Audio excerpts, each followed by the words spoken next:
All right, folks, welcome back to the Golf Unfiltered podcast. You've got the whole GU team here today. You got Nikki Dunnigan. You got Dan Hauser. Nikki, how are you today? I'm so good. So good. Dan, you? I'm doing great. I mean, as great as we can be that the Masters is over for a whole nother year now, but I'm doing awesome.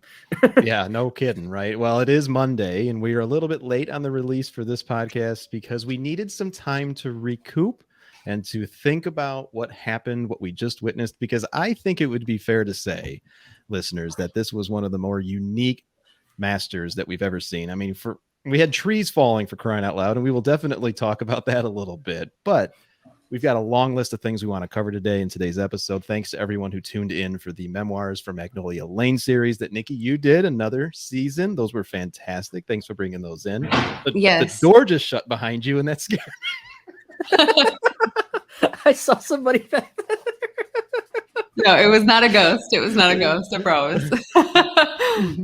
Yeah, Well, thank you so much for tuning into those Memoirs from Magnolia Lane series. Those were really fun to record, really fun to share, and really fun to dig into, and really unique, like really different stories, each and every one of them. So yeah, thanks again for listening. And for those of you who didn't, they're still out there. So go give them a listen to if you're having a Masters withdrawals already.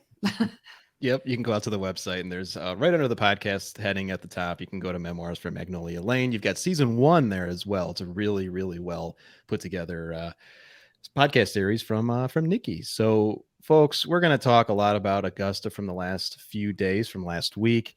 Nikki, you were on site for a couple of reasons. One, you went to the drive, chip, and putt earlier in the week, and then, of course, you were there Wednesday. What was it like? I know you've gone your entire life, but I think it was a pretty special event at the drive, chip, and putt this time around. Yeah, so I spent all week leading up to the drive, chip, and putt crying my eyes out just in preparation, knowing that we were going to get to take my son this year. And the last time that he technically went was when I was pregnant with him in 2019. So just knowing that like I was going to get to like actually hold his hand and walk through the gates with him for the first time. I mean, I literally just sobbed every time I thought about it. And like every commercial that I would see or like little promo I would see for the drive, chip, and putt, I would just burst into tears. But as we walked up to the gate, I was just kind of holding my breath, a little bit, because I was like, did I build this up too much in my head? Did I set like my expectations too high? Like, am I going to leave at the end of the day and be just disappointed that like nothing amazing happened or something?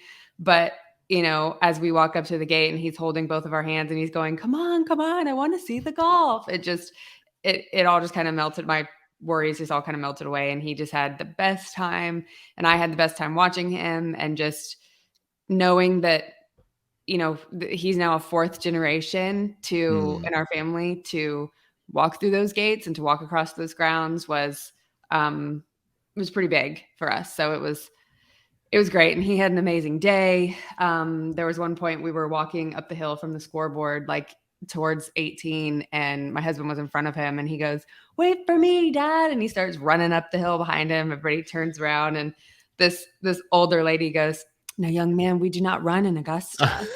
And I mean, she said it very jokingly, of course. I mean, she wasn't chastising my son, right. But it made me like choke up a little bit, just how nice everyone was being to him. And honestly, there were kids everywhere. I was a little worried because of how young he was, but there were kids everywhere, kids much younger than him. I mean, there were people with babies and baby carriers, which I had not really seen before, because this was our first time going to the drive, chip, and putt. But he had a great time, and he loved it, and he loved watching the kids. He loved the ice cream sandwiches. He loved the snacks. He kept asking, well, can I go out there and golf? And he kept wanting to go under the ropes. And I kept saying, well, maybe one day, man. That would be great. But no, he had an amazing time, and we loved being there with him and just getting to kind of carry on that tradition with them. That's awesome. And now, having never been there myself, and Dan, I don't know if you've been to Augusta yet. I don't think so. No. For the drive, chip, and putt, what is the feeling there? I mean, it's obviously not like a well, it is a tournament of some sort, but is it a little bit different than the actual Masters feel, or is it all kind of still Augusta? Well, they don't sell beer there during the drive chip and putt, so that's a big thing. You don't get any green cups. So if you're looking to go collect a stack of green cups during the drive chip and putt, that's one thing you can't do. No, I mean it's still the feel of like Augusta. I mean, you still have the very like time-honored traditions. You still have it's still a very Masters feel, but it is the whole day feels very family centered. There's like almost all day long in front of the big scoreboard. Now, granted, the weather was amazing all day long there too. So this kind of helped, but all day long in front of the big scoreboard, there were just families camped out, like sitting on the grass, eating their sandwiches together, like with their kids. And normally you don't see that. Normally in front of the scoreboard, you can't barely stand in front of it to see the names because there's just so many people crammed together standing there. And so it was a very, very different feel there. The crowd is much smaller, but also getting to just see the kids competing. Every single person is cheering for every single kid. Whereas on like a tournament day, you hear a little bit of like, yeah, but I like this guy, or like, I wish that guy hadn't won, or like, well, I don't like him because he went to live, or like whatever it is, but you don't hear any of that in the drive chip and putt. It's like, man, I can't believe that girl hit it 250 yards. Like, or, she made both putts. That's incredible. Or like, wow, she was here 3 years in a row. Like, I mean, everything is just so positive for every single kid. And it's just a very positive environment all day long. That's incredible. Did you, yeah, go ahead, Dan. I would say, I think everybody wants to know. I know I do. Did you get a family photo under the big tree out in front of the clubhouse? We did. We got family photos everywhere. I planned our family outfits in July when I got the email that said we got the tickets. So you are a planner. Yeah. I mean, listen, I probably would have literally gone out and scripted my entire wardrobe out. If the day ever comes I go to the Masters, I will be scripting my wardrobe out months in advance too. So I can't even blame you a little bit for that one. Yeah, I panicked a little bit when like 2 weeks ahead of time when it said that might rain. I was like, I didn't think about rain. I didn't plan an outfit for rain. What am I going to do if it rains? But thankfully it was beautiful weather and I didn't have to worry about that. But yes, we got many, many family photos that will go right next to our picture from 2019 when I was pregnant with him. So it was a nice contrast. I kind of had my fingers crossed. I know it was a real long stretch, but I was like, man, it would be real nice to have like a bookend of like Tiger won in 2019 when I was pregnant with him. Maybe. I say based on some of the outfits some of these guys were wearing in the rain with those thick sweaters, I don't think you were the only one that might not have anticipated some rain being there this past week. Because man, that had to have been uncomfortable for some of those guys. Whew. Yeah, definitely. I mean, and so watching the drive chip and putt at home, and I know Dan, you were watching a little bit as well, and we were watching, and it's an incredible scene, and it, you just validated, Nikki, kind of like what we see on TV, where it's always so positive for everyone, and it's just a great little start to the week. And certainly you were there Wednesday as well, for the Wednesday at Augusta, where you were able to attend a few things. You ran into a few other mutual friends that we all know, Whitney and Sam and a few others. That was probably one of the more picturesque weather days, at least from what we could see and from the pictures you shared as well. Yeah, I could not have lucked out with the weather on the 2 days that I was there. And I will say this too. It was hot on Wednesday. It was 90 degrees. And we saw this one kid who walked past us who was so sunburned. I mean, he was like redder than I've ever seen anyone.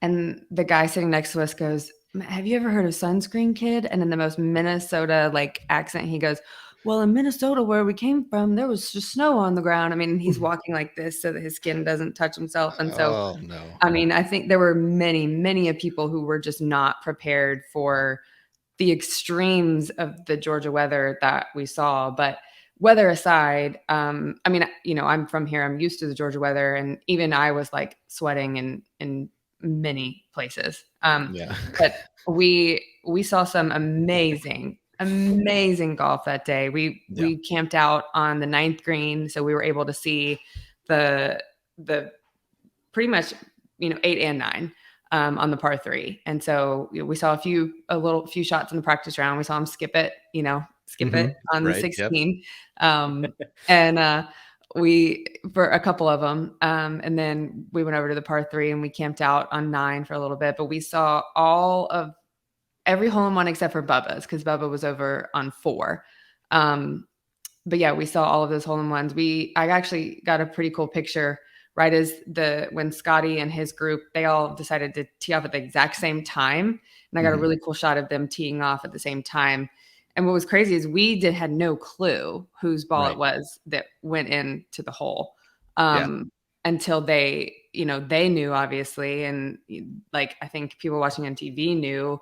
But no, I was saying we didn't even know, and you probably knew before we did, because the TV coverage, nobody seemed to know what was going on until they literally walked up and saw what ball was in the hole. So you might have even known before we did. Dan and I had a moment in the group chat. We were like, what happened? Well, the crazy thing was that the group right before them was Seamus Power. Seamus Power hit a hole in one, and they were still walking to the green. They hadn't cleared their balls off the green yet. And then Scotty's group decides to go and hit. Well, then Scotty hits a hole in one. So there's now 2 balls in the hole. And so Seamus and his group walk up to the hole. And I don't even think they saw Scotty's hole in one, because when they walk up, I actually have a really funny picture of it. All 3 of them are like looking into the hole going, and like Keegan does this. And like, I have a picture of him doing this going, there's 2 balls in there. Like, whose is this? And then they're going, wait, did I make a hole in one? Like, they're looking at each other like, what happened here? Whose ball is this? And a lot of confusion happening on the green there, because they're trying to figure out which one of these is actually ours. And it was a lot of confusion. And then we saw Scotty's name go up, and then we realized it was actually Scotty's ball. So on our end sitting there, there's just mayhem, we're just screaming, trying to figure out. But all in all, it was some of the craziest stuff we've ever seen, because we also had just seen Seamus Power's hole in one on the hole right before that too. So it was just madness. Yeah. It's funny because during the telecast, really quick, they are interviewing Sam Burns, Scotty, and then I forget who else was in the group on the tee. Oh, it was Tom Kim, I think. And they were joking whose ball hit the flagstick. Like, I don't even think they knew at that moment during that interview with Michael Collins that somebody had made it. So all of them were like, it was me. You're right. Yeah. It was all just craziness. I'm trying to think back too, because obviously at the time it was crazy. And like Adam said, we were texting ourselves like, what is going on? Because nobody seemed to know what was going on. I don't even think that on the live ESPN feed that they got that hole in one. They basically had to slow-mo it, like almost like Zapruder film style afterwards. And it was super grainy to show that like one ball hit the stick and dropped in and no one knew who it was at first. So it was definitely crazy. But one question I have always wondered, since you were now there this year on Wednesday, obviously during the par 3 contest, all the golfers are playing and the fans are all over there. Is the rest of the course in the area open? Like, in theory, could you skip watching the par 3 as a fan and walk the course and basically have the whole thing to yourself? Or are you required to either be over there on the par 3 course or not be on the property, essentially? So I think things changed slightly this year. The par 3 started at noon, and they closed the main course around 3. Or they used to close the course. This year, I think technically the course was still open, like if you needed to go walk back through to get to that gate or something. But pretty much everybody was off the course at 3. They wouldn't really let you go walk the course or anything at 3. We didn't head over to the par 3 course until around like 1. So there were still a few people who weren't participating in the par 3 who were like wrapping up their practice rounds or something. Even some guys who were participating in the par 3 were wrapping up their practice rounds. So they had some long days out there. But yeah, I mean, theoretically, and even in previous years, you could kind of skip the par 3 and go walk the course, and it was a little less crowded. But there was a certain time during the day at the like around 3-ish where they would say, okay, we're closing down the course. We've got to prep it for tomorrow. And you kind of had to get out of there. Makes sense. Yeah. And what followed next, and listeners, I apologize. The listeners of this show, no, I got a big dog. You're probably going to hear the dog, so I apologize.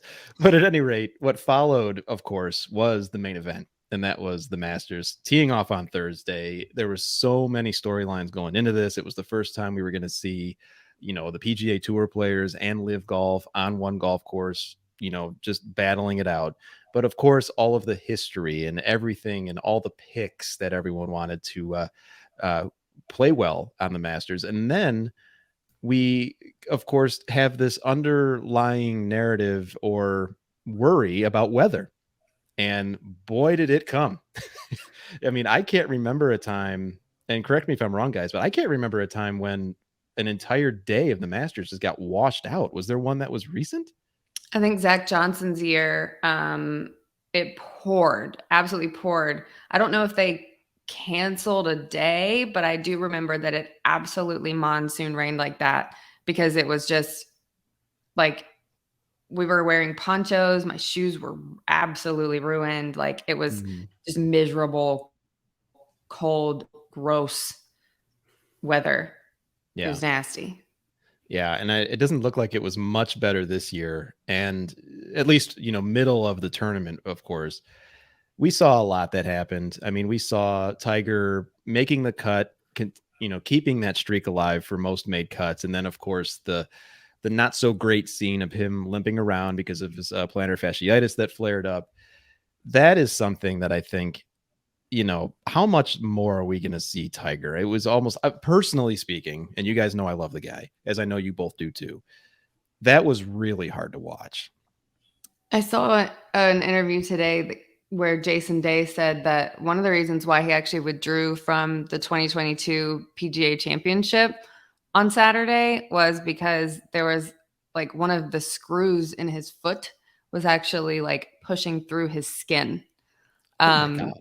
And so, not saying that was one of the reasons why he withdrew yesterday, but I think like obviously things are worse than we realize they are. And like I think we put a lot of pressure on Tiger. We think like, oh, well, he came back once, he can do it again. Or like, oh, oh, he's the GOAT, he can do anything. Or, oh, well, he loves Augusta, he would never withdraw. Like, okay, sure, he is the GOAT. He does love Augusta. He does, he has made comebacks before, but like, we shouldn't expect him to keep doing it. Like, we maybe should give him a little relief, because just because he's done it before doesn't mean we should continue to expect that much from him. Maybe we should give him a little bit of grace because he's done it so much. Like, let him just be, let him just enjoy playing. Like, can we just let him be Sandy Lyle and make a plus 18, in Augusta and just be satisfied that he's there? Right. Or is Tiger the type of person that we're never going to be satisfied with him making a plus 18 in Augusta? I don't know. The fact that, well, first off, I mean, Adam, I think not in life, but you kind of had even the idea of it when we were all kind of chatting on Saturday when everything got squashed, and you're saying there's no way Tiger plays tomorrow.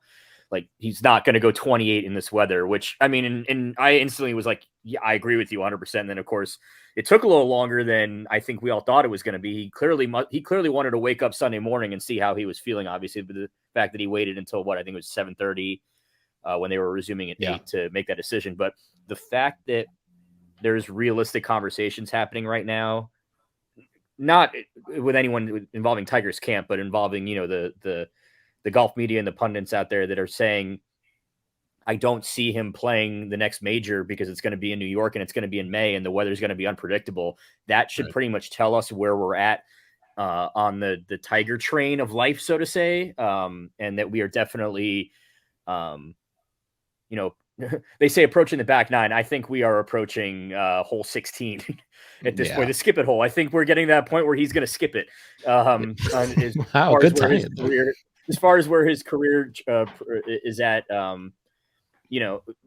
it's more like, he'll play the majors, but I think we'll start to see him more skip majors that might not be conducive to his body weather-wise. Like, basically, if there's going to be a major outside of the Masters, I think that would be the exception. But other than that, if there's going to be a major where it's not going to be 80 and sunny all week, he might actually, we might start seeing him skip more of them or have second thoughts about whether he wants to put his body through the elements, which will be interesting because he loves the Open Championship. You know, he said much, but that entire country is every day is unpredictable weather, and it can be cold and rainy and windy. So I do think it'll be interesting to see what he does come British Open time, because the weather is probably not going to be great. And the flight over and the weather there, and it's just not going to go do him good. So it's a question of whether he's just going to want to try to force it and play anyway because it is the Open Championship, or if he just says, you know what, I'll see you guys stateside and just kind of hang back. But yeah, the fact that it's not even a guarantee that he's going to play all 4 majors in a year anymore now says a lot about where we're at as far as him and where he's at in his life as well. I agree with you, and I agree with both of you. And I think, you know, at this point, my whole take on it is anything we get from Tiger right now is gravy. And he's done so much for the game to make it how it is right now. He's established a really good point for the PGA Tour, and it comes at a time, of course, as we all know, when there is the competing Live Tour now. And for 3 days, it seemed like a Live Tour golfer was going to take this thing in Brooks Koepka. And first and foremost, I mean, regardless of whichever tour he plays on, Brooks Koepka in a major playing that way is probably one of the coolest things to see, in my opinion, at least. I mean, the guy's got 4, and I don't know, at least when he's firing on all cylinders, like he did for a long time this week, there's not many people that can beat him until he starts to beat himself a little bit, which I think is what we ended up seeing certainly on the marathon Easter Sunday. What were your guys' impressions on Brooks's play over the week? I did find it a little tad bit ironic that hole number 55 was when things started to unravel for him. But jokes aside and all those jokes aside, yeah, listen, Brooks Koepka in the majors is a whole different beast. It's just, you know, they say horses for courses. I think that's him, but for majors, because outside of the Masters, every major's, you know, played a different course. And even you know, he needs the Masters to complete the career Grand Slam. Obviously, he very easily could have had it this year. In 2019, he was right there. Obviously, none of us are going to be upset with what happened in 2019 with the ultimate winner there, because it was Tiger. But he was right there at the end in 2019 too. So I feel like it's only a matter of time. Well, I'd like to think it's only a matter of time, but then you have guys like Rory, who we've been saying for 10 years now, it's only a matter of time. And every year that passes now, it seems like we're further and further away from that only a matter of time mantra with him. Well, then you also have the question of the world golf rankings and his qualifications still like earning him a spot to continue to return to the Masters, because, you know, there's people like Phil will get to keep coming back. People like Sergio, people like Bubba, they're guaranteed to keep coming back. You know, Brooks, a second place finish at the Masters, he'll get to come back next year, but does he, you know, how many times is he gonna like get to keep coming back based on his finishes on his Live Tour? That's the question. He'll get till 2028 because he has that 10-year exemption from his 2018 U.S. Open win. But yeah, once that, past 2028, he's basically, well, for all we know, he might be back on the PGA Tour by then, but that's besides the point. In theory, if Live is still going and it still has not receiving world golf rankings, he'll essentially have to win it by 2028 to guarantee he gets back anytime past then. Yeah, it's interesting because you mentioned the buyer's remorse almost a little bit that we were kind of hearing rumblings about regarding Brooks Koepka. Now, we haven't heard anything overt, I would say, but we noticed a few things. We were talking about the absence of the Live logo in any way on his person, but we also know that that's a deal of exclusivity through Nike, and that is something that needs to get re-upped within the next couple of years, if I remember right, what I read earlier today. But that being said, if anything we saw from the Netflix documentary Full Swing is to be believed, this is a guy that isn't 100% sure about anything, it seems like to me. And seeing him play the way that he did, getting so close to winning the Masters, that could have been a huge career turning point one way or the other. He could have said, you know what, maybe things are going well for me at Live Golf. I'm going to stick around here, whatever. Or it could have pushed him back to say, I can still compete with these guys, because let's face it, I don't know how you guys, well, I do know how you guys feel, but the competition at Live isn't what it is on the PGA Tour, no matter what others lead us to believe. I think Claire Rogers did a really good, she had a video with Brooks's wife, Jenna, called The Scoop. And they talked about how Brooks's vulnerability, that word always trips me up. And how, Brooks is, and how the Netflix show kind of showed that side of him a little bit more, and kind of opened him up a little bit more. And I think, I mean, maybe this is my own kind of interpretation of both the Netflix show and then that conversation. And then also just watching him play this week after his win on the Live Tour. But I don't think he really cares what tour he's with, what the team name is on his show. I think he just wants to be winning. I just think he wants to be playing well. I don't think he really cares if it's with Live, if it's with PGA. I just think he wants to have his swing the way that it is. I think he wants to be back in the winner's circle, whether that's on the Live Tour, whether that's on the PGA Tour, whether, whatever that is. I think he just wants to be holding those trophies and feeling like he's back up there in conversation with the winners, and not in conversation with the people saying, what could have been? Oh, well, he hasn't won in a while. He doesn't want to be a part of those conversations. He wants to be a part of the, wow, look at Brooks. He came out and won 4 right away. Wow, Brooks is so great. Wow, he's a powerhouse. He wants to be part of those conversations again. I don't think he really cares which tour it's on. So it was interesting too, because I can't remember what day it was, but it was early in the week, but it was prior to Thursday. He was asked about, his decision to go to Live and if he had any regrets. And while he did reiterate the fact that he was happy with the decision he made, he also did say that the timing of Live coming around and being an available option to him played a factor too, because at the time when Liv was courting all these guys, he was not healthy. And so he probably in his mind, he's thinking to himself, I need to just take the money where I can. Because as we saw in the Netflix documentary, he wasn't sure if he was ever going to be able to compete at that, as he put it, Scotty Scheffler level ever again.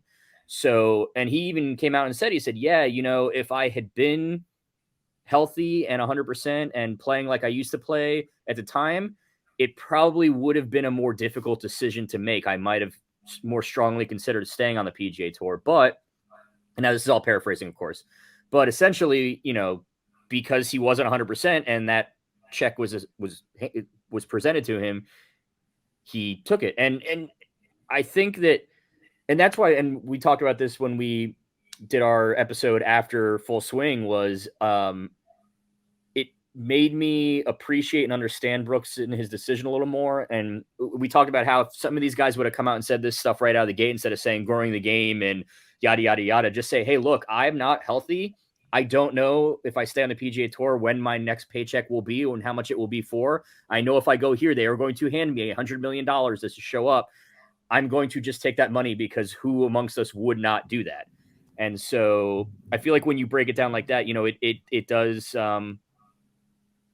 make a little bit more sense. Obviously, at the end of the day, you still also have to be okay with where the money is coming from, but that's a whole different story that we've talked about in the past. But it's interesting that he came out and said, I wasn't healthy at the time. Had I been healthy, and then we saw 4 days of a very healthy, very much on point Brooks, who it was a reminder of, when this guy is feeling good and is on, he is the best, one of the best in the world at the game of golf. So, speaking of healthy, Brooks made a comment about when they were having to wait on Patrick Cantlay multiple times. And that's a whole nother conversation in and of itself, how slow he plays.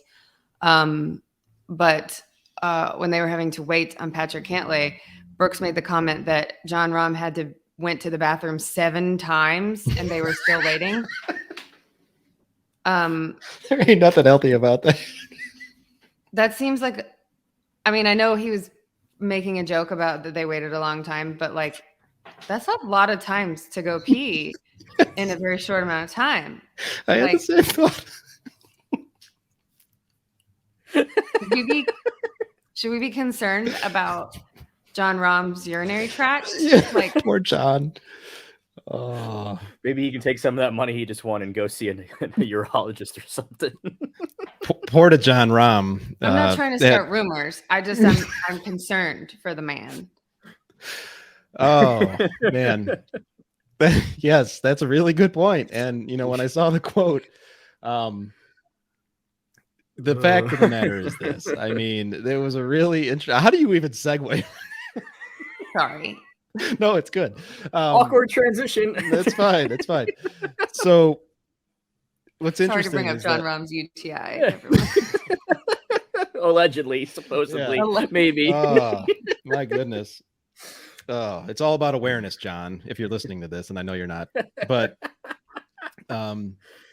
when Brooks, as you were both saying, I mean, eventually it got to the point where Augusta National, as it has done so many times in the past, it really is the great leveler, and it really made people play a game that perhaps they weren't even comfortable playing, and it's all about who can respond to that game that Augusta wants you to play. And of course, Jon Rahm, despite his many visits off the tee box, he responded in kind, and he came through. And as much as we say, or at least as we believe, that Brooks is one of the best major players currently when he's on, I don't think there's anyone on the planet that can beat Jon Rahm when he is on a hot streak. I mean, this is a guy that will just make 30 footers like nothing, putts that he has absolutely no purpose making, and he'll continue to just go on a birdie streak that you have to sit back. And Dan, I know you and I are big gamblers here. I just sit back and I'm like, how can you even bet on something like that? I mean, it's incredible to see that man perform at that level for so long when he's on. And the craziest part is, so you think about it, he had the bad end of the draw this week. From a weather perspective, he had the bad end of the draw. He starts the week with a double bogey. He finishes the week with a tee shot that doesn't even make it to the fairway. Usually when golfers are emulating what I'm doing on the golf course, they're not winning majors. And he won a major. I mean, but I mean, he battled the elements. He battled a double bogey. He battled Brooks Koepka and Spieth coming and making that charge a little bit on Sunday until he ran out of holes. And Phil made a little bit of a charge on Sunday until he ran out of holes. And there was just so many reasons and excuses for him not to win. And he still won and won convincingly. So, yeah, I mean, it's just there's a reason why come Sunday, I think, I don't remember what the exact number is. Didn't you say, you said he was minus 350 at one point heading into Sunday, I think, or something ridiculous. Something ridiculous. Yeah. Like he was the only golfer that was not a plus number at one point on Sunday. So that tells you that, not only are we impressed and blown away by what he does on a golf course, but so is Vegas, because they literally give him that much respect that he was the only one not with a plus next to his name with that number come Sunday. But we're also like, we're not thinking about the fact that his win yesterday was like ordained by the golf gods ahead of time. Like, and I didn't even realize it until yesterday when I woke up and, saw, okay, this is what day it is, and saw people started posting about it. Like yesterday was Sevi's birthday. Yeah. And like nobody loves Sevi more than Rahm. Like Jon Rahm looks up to Sevi more than anybody else in the world. And so for it to be his birthday on Masters Sunday, where Rahm is in contention, like on Easter Sunday, like, I mean, all of it together, there was no way that man was losing. There was no way. I think it was the anniversary of Sevi's second green jacket too, I believe, yesterday, on top of it also being his birthday. So yeah, I mean, it was like the perfect, like you said, it was like the perfect storm of Sevi Spain-ness, for lack of a better term.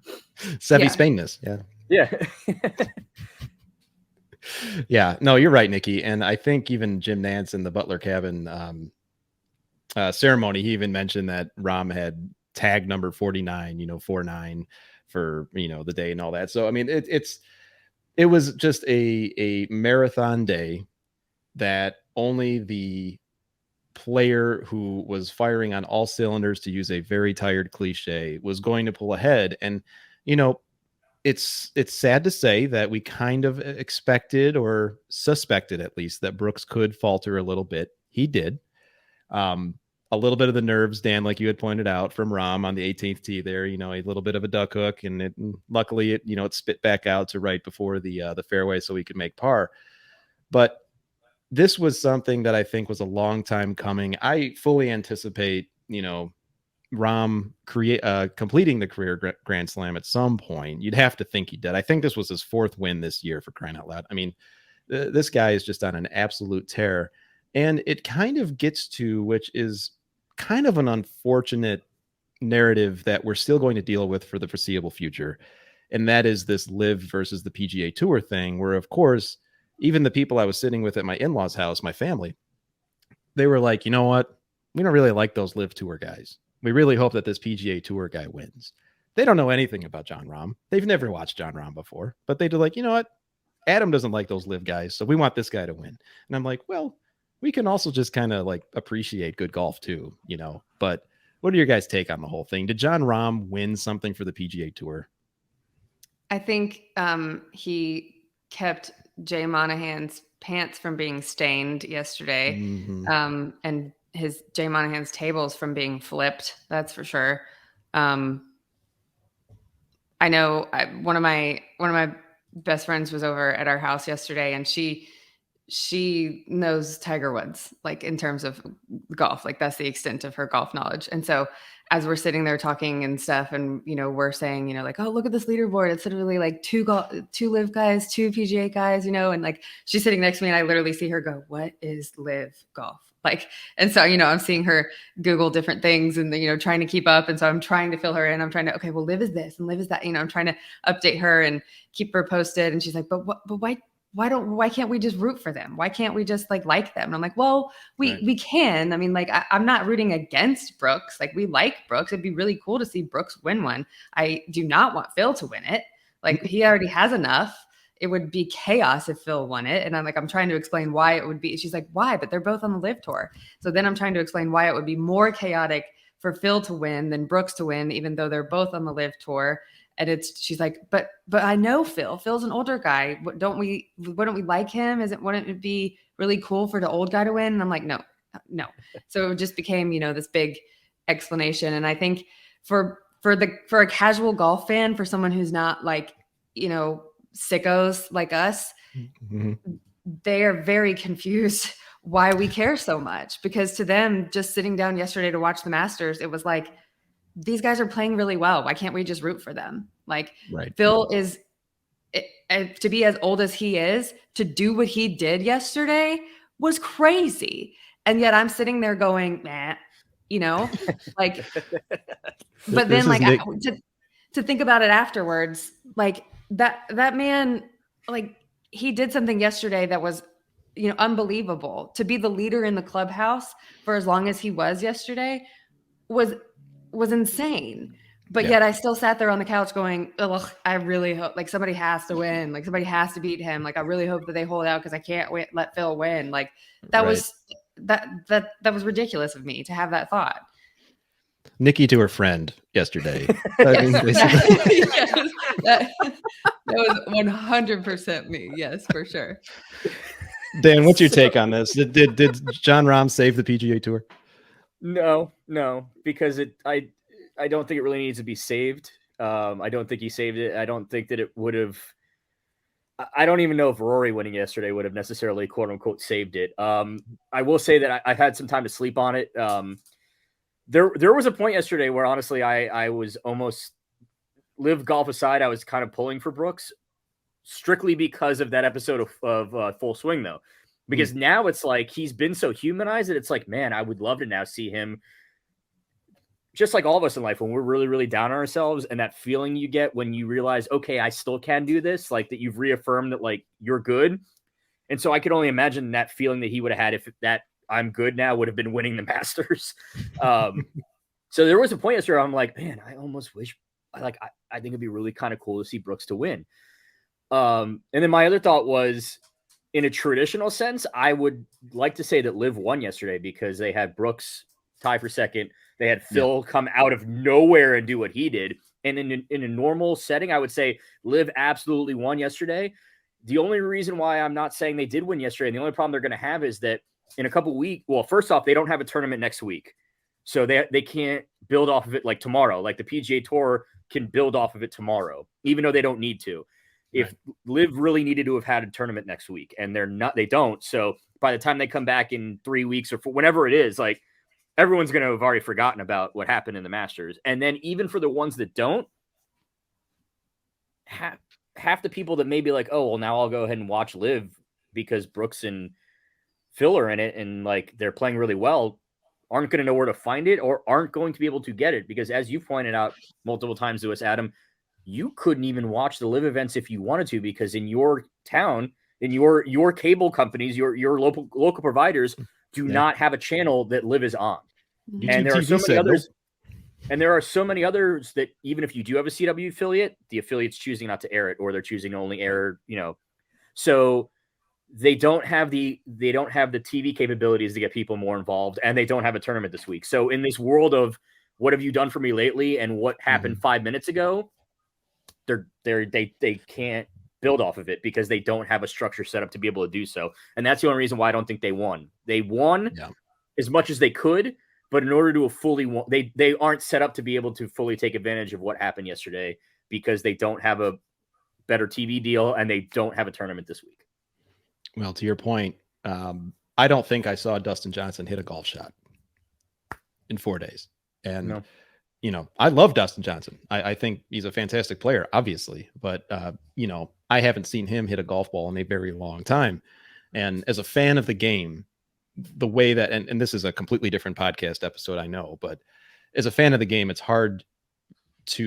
disappointing to not see that. And it's just the way that the state of the game is right now, unfortunately. You did, and I know that we're a little bit over. Go ahead. We didn't even see much of Cam Smith, and think about he's I mean, and the little bit we did see of him. I know Nikki was talking about a friend of hers doesn't really watch golf. I had a friend over on Saturday. He doesn't watch much golf either.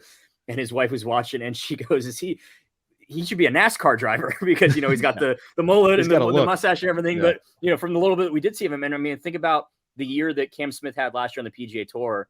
A guy like that, you would expect to be like featured in a lot on your Masters coverage. And did we even see him on Sunday? I'm trying to think if we even saw him yesterday. I know we saw him a little bit on Saturday, but I don't remember. There's nothing that stands out much of what he did this week either, as far as TV coverage goes.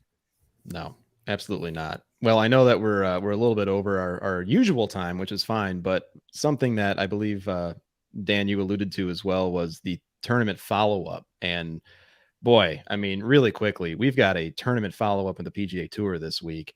It's an elevated event. It's a designated event. And Rory withdraws. I would imagine it's Monday when we're recording this. There's going to be other WDs that come out of this. What were they thinking, making a designated event, elevated event, the day after a major or the week after a major? The irony in that as well is that if you are to believe all these reports and everything that has happened in this last year of golf, Rory had a lot to do with these elevated events. And so the irony in that Rory was the first one to withdraw from it.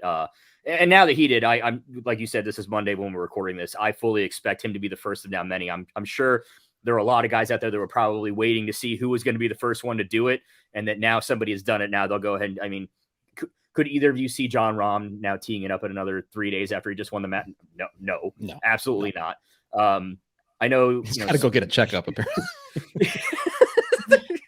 I mean, Jordan Spieth is a defending champion. Like Nikki mentioned, it's probably the only reason why he'll be there because he came out basically last night, I think it was, and said how fatigued he is. But I'm sure he probably feels some sort of obligation to play as the defending champion this week. But I'm sure if you got him in a room by himself and asked him, do you really want to be there? He'd probably say no. So yeah, I think that among the many things that the tour is going to need to figure out as far as these elevated events go for next year, they should probably better place them on the schedule, because essentially with minus the Honda and the Valspar, these guys have essentially played for 2 months straight, because you started in California with those elevated events.